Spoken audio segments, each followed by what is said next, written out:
Well, we're here with some of our staff members. As like I said, we're going to talk sort of about the practical applications of what simplicity looks like. Because we all know that it's easy to think about it. It's so much harder to actually live it out.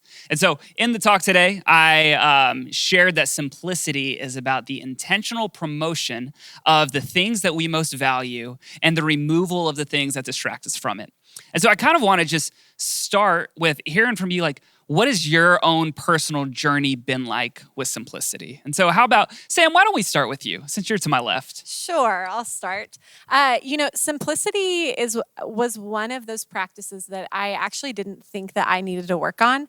And as I started taking an intentional look at my stuff and my schedule, I realized that simplicity was actually really hard for me because although I maybe didn't have a lot of things or a super full schedule, I had a very tight grip on my things and on my schedule. And simplicity in a lot of ways has been something that has ushered me into a place of loosening my grip on my possessions and on my schedule. And so I think that intentionally over the past couple of years, that has been a lot of ways that simplicity has shown up in my life, of realizing, when something comes up and I'm having a hard time giving up my time, or if I'm having a hard time giving up my stuff, it's a very clear just sign for me of realizing that I am totally off kilter in what I'm valuing and what I'm paying attention to. Awesome. I think it's funny that you say you didn't think you had any problems with it. Like this past summer, our life group read The Ruthless Elimination of Hurry, which shaped a lot of the talk. And there's a chapter on simplicity. And I skimmed through that chapter because as soon as we got there, I was like, I'm fine with this. And then I'm reading it. I'm like, shoot, this is hard. Well, Tatiana, what about you? Yeah, well, a couple years ago for Lent, I decided to give up buying things for myself. And I ended up preparing myself for this by literally looking at the things I would run out of, like shampoo or soap, and buying those things beforehand so that in those 40 days or so of Lent, that I wouldn't buy any of those things for myself and instead would look at the people around me and decide who can I be generous to instead of buying something for myself. And I ended up doing this, I think 3 years in a row. And then this year for my New Year's resolution or goal, I ended up in December kind of opening this drawer in my kitchen where my coffee is and seeing all of these coffee grounds that I just wasn't using. And instead I was still buying coffee grounds every single week just because I didn't like the coffee in my drawer quite as much as the coffee I was buying every week, and decided that for this new year, instead of buying things, I was going to empty the things that I already had. So I was going to go through that whole drawer of coffee that I didn't like quite as much before buying new coffee, and then applied this to the unread books on my bookshelf that I would just see a book come out that I wanted to read and then buy it, and then it would sit on my shelf. So that practice of Lent that I did a few years in a row ended up just being something that I tried to put into practice going forward in different ways. That's awesome. I didn't even think about I'd heard that you had not purchased things, but then the preparation that you actually have to go in that, because that doesn't just mean you didn't purchase random things. It's just you didn't purchase anything. Yeah. Wow. Well, Adam, you come at this as a parent. You have kids who are adorable. We saw them hosting a few weeks ago.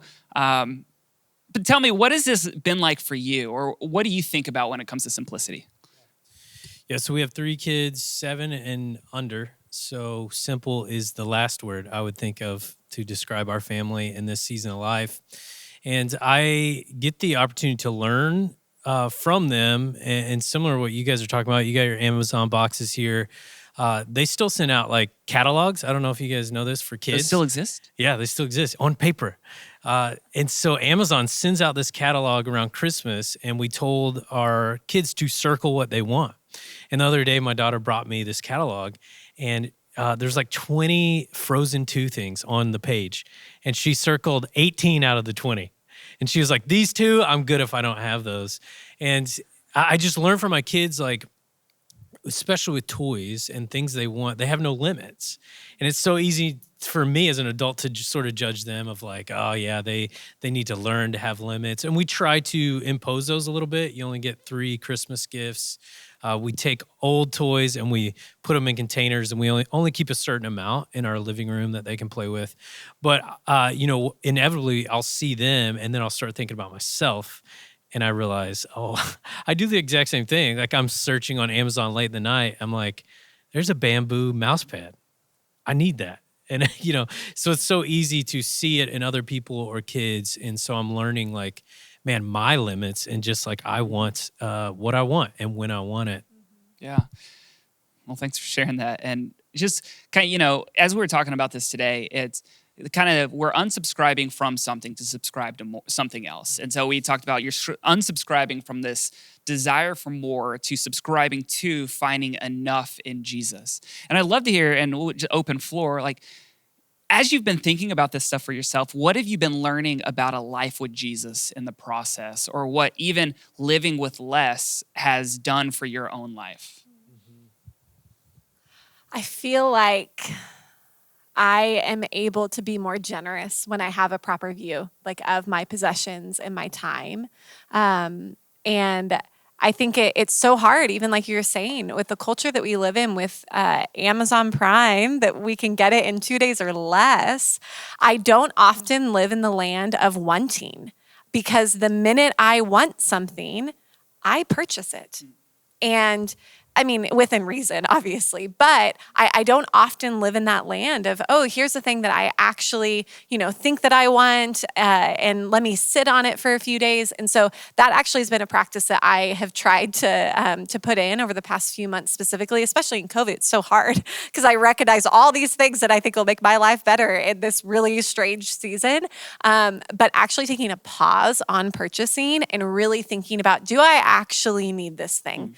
Is this something that will add value to my life? And I will say a lot of times I end up not making the purchase because the late night scrolling is not the best time for me to decide if it's a good time to spend my money. And because usually late at night, I think, yeah, I totally need more. Let me add more. But so that's something I think that I've done over the past few months that's just been helpful in how I'm spending my money and how I'm interacting with even just the things I own. Oh, that's great. I think it might have been in Ruthless Elimination of Hurry. It might have been in the book by Joshua Becker. They say something like a suggestion is, before you purchase anything, wait 2 or 3 days and to see, do you still want it or need it? And I think Foster talks about how to give an opportunity to ask the Lord to have that thing show up in your life. So if it's like, I need to buy a couch, I'm gonna wait on this for a little bit and see, maybe there's someone around me that is giving up a couch that I could actually use and that would be good for my space. So the pausing on it is helpful. Oh, that's great. What about y'all? Anything that God has sort of been teaching you about either who God is or what life with him is like through practicing this for yourself? Yeah, I can keep going with the kid route. We were talking about influencers earlier. There are like parents and families that are just famous, and it's easy to see them posting pictures of them doing epic vacations on a safari, or their kid just learned the 3rd language and they're 8 years old. And you just get that sense of like, less the things and more the calendar stuff of like, we need to be doing more epic.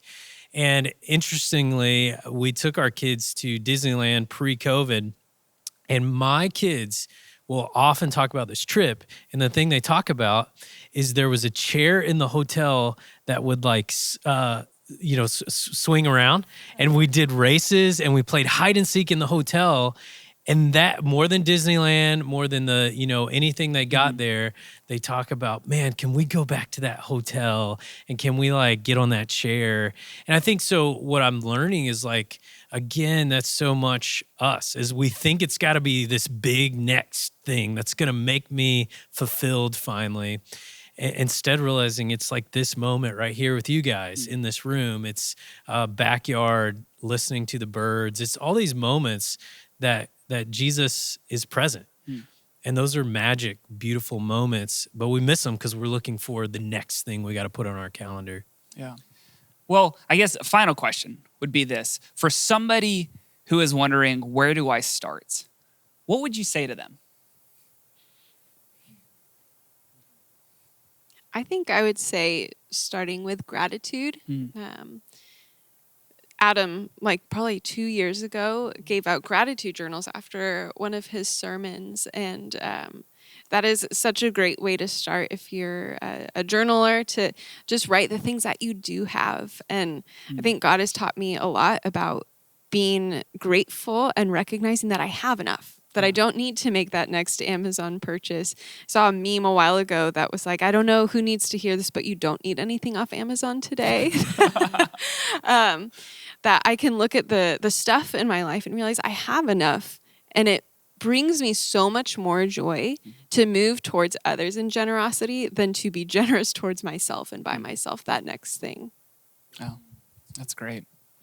I love that because it's like the practice when you shift to something, it changes how you do it. It's not just getting rid of something. What are you going to say? Yeah, I think on a similar vein, noticing how you interact with your possessions and your schedule and all those things, that the act of even just bringing a heightened awareness to the things around you through gratitude and paying attention and being grateful for things, but also just really noticing, do I have too much of a tight grip on some of my things? Do I freak out if my roommate does something or something breaks by my kids? Like, is that the thing that just like freaks me out? If so, then maybe the Lord's trying to show me that I have too tight of a grip on these things. And so I think that that's a really, really, it's an important place to start. And oftentimes I think we can just go in and be like, oh, well, let me just get rid of all these things and then that will solve the problem. But as I think all of us know and have experienced, it isn't always the stuff that's the problem. It's the posture of our hearts, and the way of Jesus and the invitation that we have is to walk through life with him. And that as we're walking through life with him, we get the opportunity to even notice how the things around us are either drawing us into him or taking our distraction and our minds elsewhere. And so I'd say just start by practicing to notice how you interact with your possessions and even your schedule and people around you. That's great. Well, thank y'all so much for being a part of this conversation. You know, one thing I like about talking is as we are talking about a practice together, it's so much easier to do it in community together and to talk about it with one another because we can bring all the different aspects of our lives together.